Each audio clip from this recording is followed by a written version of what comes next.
આજે હું તમને શેર કરીશ નૂડલ્સની રેસીપી। તો સૌથી પહેલાં આપણે નૂડલ્સને અહીંયા બાફવા માટે મૂકી દઈશું। મેં અહીંયા ઘઉંના નૂડલ્સ લીધા છે। નૂડલ્સ બાફવા માટે એમાં 1 ચમચી મીઠું અને થોડું તેલ એડ કરીશું અને નૂડલ્સને બાફવા માટે મૂકી દઈશું। નૂડલ્સ બફાય ત્યાં સુધીમાં આપણે કોબીને કટ કરી લઈશું। એકદમ ઝીણું ઝીણું સ્લાઇસમાં આપણે કટ કરીશું।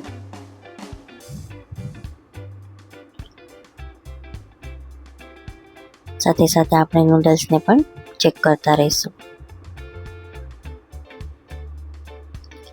કોબી કટ થઈ જાય એટલે આપણે ગાજર, કેપ્સિકમ અને ડુંગળીને પણ સમારી લઈશું।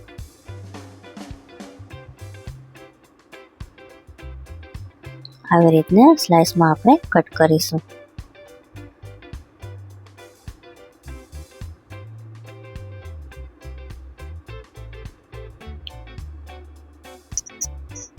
બધા શાકભાજી કટ થશે ત્યાં સુધીમાં આપણા નૂડલ્સ પણ તૈયાર થઈ ગયા છે। તો હવે નૂડલ્સને નીકાળી દઈશું।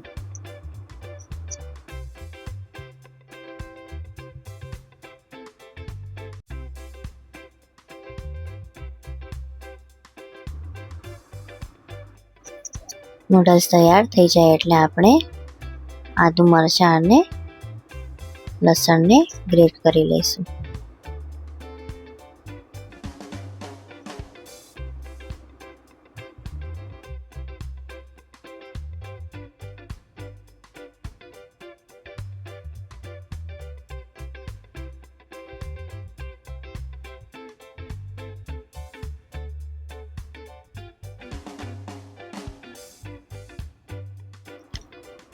પછી એક પેનમાં 2 થી 3 ચમચી જેટલું તેલ લઈશું। તેલ ગરમ થઈ જાય એટલે આપણે એમાં આદુ અને લસણને એડ કરી દઈશું। પછી એમાં લીલા મરચાં પણ એડ કરી દઈશું। આદુ, મરચાં અને લસણ સતળાઈ જાય એટલે એમાં બધા વેજીટેબલ્સને પણ આપણે એડ કરી દઈશું।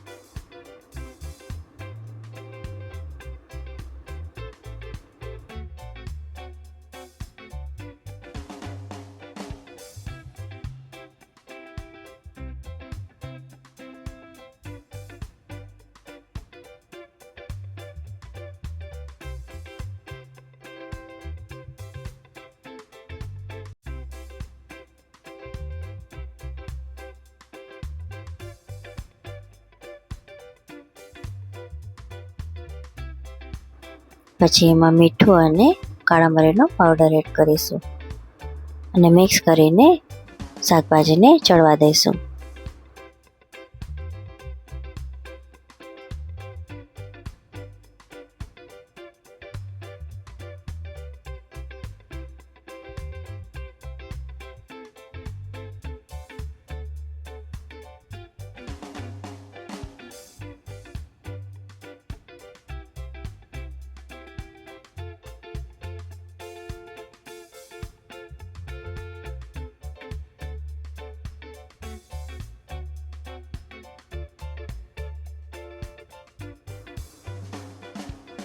બધું શાક ચડી જાય પછી આપણે એમાં 1 ચમચી જેટલો સોયા સોસ એડ કરીશું અને 1 ચમચી જેટલું રેડ ચીલી સોસ એડ કરીશું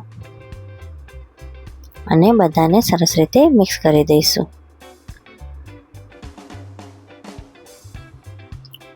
હું વિનેગરનો યુઝ નથી કરતી એટલે મેં વિનેગરને અહીંયા સ્કીપ કર્યું છે। પછી આપણે એમાં નૂડલ્સને એડ કરી દઈશું અને સરસ રીતે મિક્સ કરી દઈશું। તમે વિનેગરની જગ્યાએ લીંબુનો રસ પણ યુઝ કરી શકો છો।